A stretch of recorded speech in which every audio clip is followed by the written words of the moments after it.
So I thought that I needed a man to love, especially one in particular.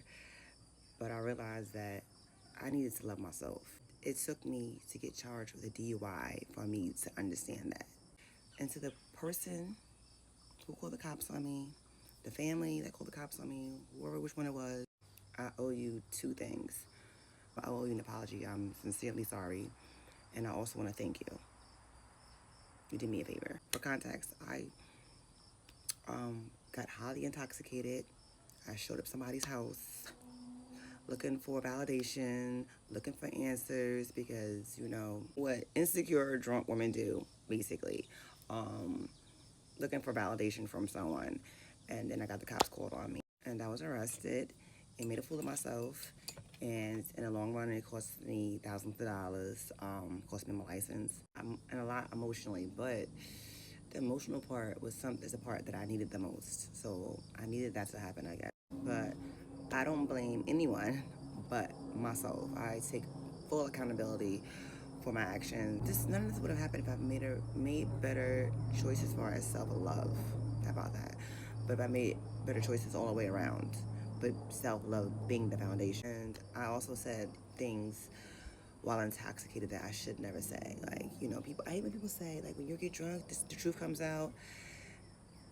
Not necessarily, because I've said things, not even in this situation, but I've said things drunk just to get the person mad. Like, alcohol is it's an explanation for my state of mind, but that does not excuse my behavior. So, for my words and for my part in that situation, I truly apologize. Sincerely, thank you, because that night made me examine my behavior or my relationship when it comes to alcohol. It made me examine my relationship with myself, why I was making certain choices, and why I was looking for validation from a man instead of looking for love and validation for myself. So I realized I don't need alcohol. I don't need to chase a man, and I don't need a man to determine my value.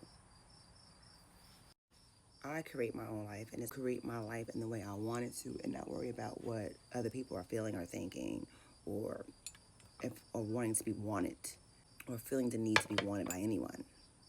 But what happened that night helped me find my way back to myself. And to the people that were in this situation, that I put in the situation, you may never see this, and I don't expect you to. I really don't care if you see it or not. But, you know, it's just who I am, where I can take accountability for my actions, and I'm woman enough to confront my flaws, confront my mistakes, and admit to it. Because my accountability is not getting a response from anyone from this, but it's about owning what I did and becoming better because of it.